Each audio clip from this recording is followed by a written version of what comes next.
L'association PRH Bénin n'a pas dérogé à la tradition. Encore une fois, elle a offert des fournitures scolaires à des élèves en situation de précarité. Ceci a été possible grâce au soutien financier de l'association La Vie du Canada, de l'appui organisationnel des associations Émergence Actualisation ainsi que de Solidarité Tankwe. La cérémonie officielle de remise des kits scolaires s'est faite le vendredi 30 septembre dernier dans l'enceinte de l'école primaire publique de Djadjo dans la commune d'Abomey-Calavi. Pour cette édition 2022, au total, 120 élèves en sont bénéficiaires.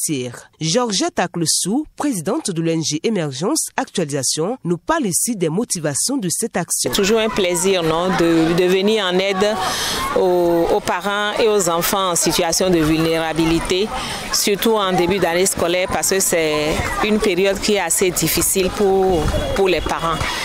Et grâce aux partenaires techniques et financiers et avec l'aide les efforts que nous-mêmes nous faisons, nous pensons que c'est important de venir en aide à ces enfants pour qu'ils aient le minimum pour pouvoir étudier à l'école. Parce qu'un enfant qui vient sans le minimum et que d'abord retarde le travail de l'enseignant, parce qu'à cause de lui, les travaux ne vont pas avancer comme cela se doit. Et si l'enseignant est obligé de le faire sortir afin de continuer le travail, c'est un peu une humiliation pour lui. Et ça, ce sont des situations qui plus tard rendent difficile l'évolution des enfants.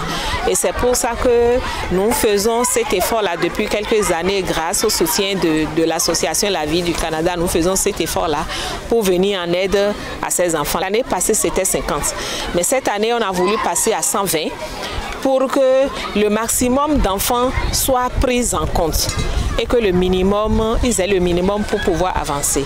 Et nous espérons que ce geste que nous venons de faire sera utile aux enfants, qu'ils sauront en profiter.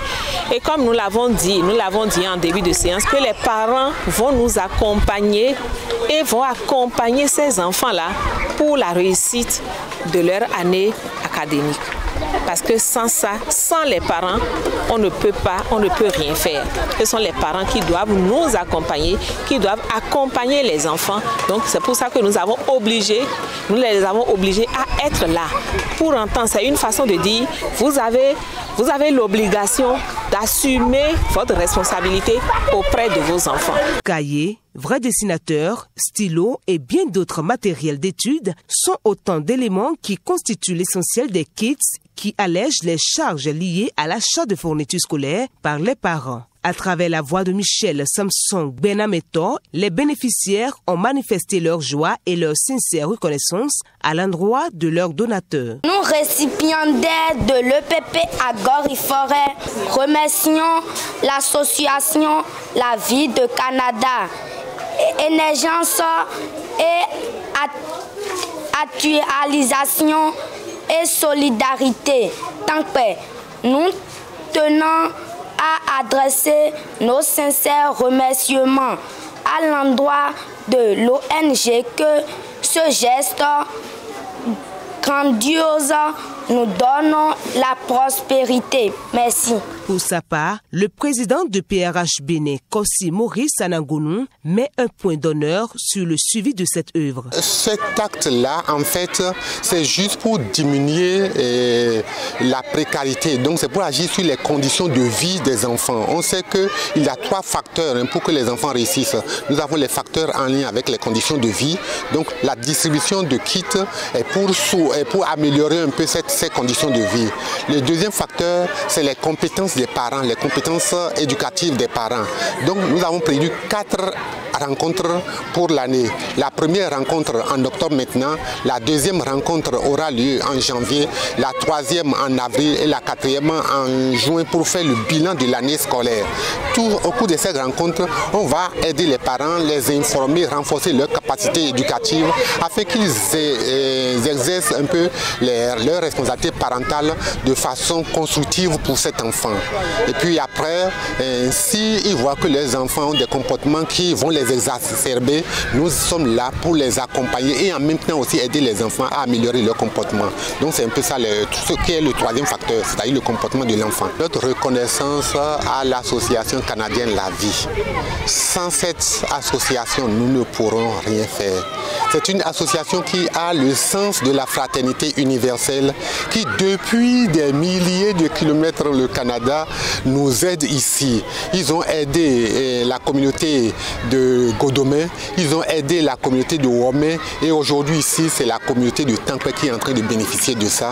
Nous leur disons merci, merci et encore une fois merci. La directrice Célestine Gbagidi de l'EPP Agori-Forêt a manifesté son satisfait et apprécié cette synergie qui rend plus visible et renforce les efforts des acteurs éducatifs. Par ailleurs, elle n'a pas manqué de lancer un appel vers les autorités compétentes pour plus d'accompagnement en guise d'une amélioration des conditions de vie et d'études des apprenants. Ça s'est passé correctement et apprenants et parents étaient tous contents.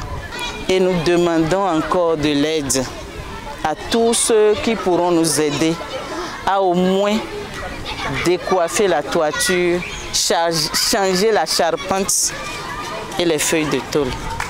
Vu que l'occasion fait le larron, plusieurs bénéficiaires, dont les représentants de l'association de Wom et Sodo, en ont profité pour témoigner des actions de leurs bienfaiteurs. Nous profitons de cette occasion pour remercier ces deux associations, le PRH Binet, l'association La Vie du Canada, et qui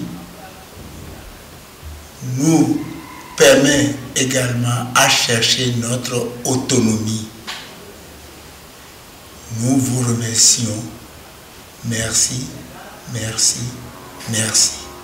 Challenge réussi pour les donateurs. Les élèves savent désormais ce qu'il leur reste à faire pour l'atteinte des objectifs fixés.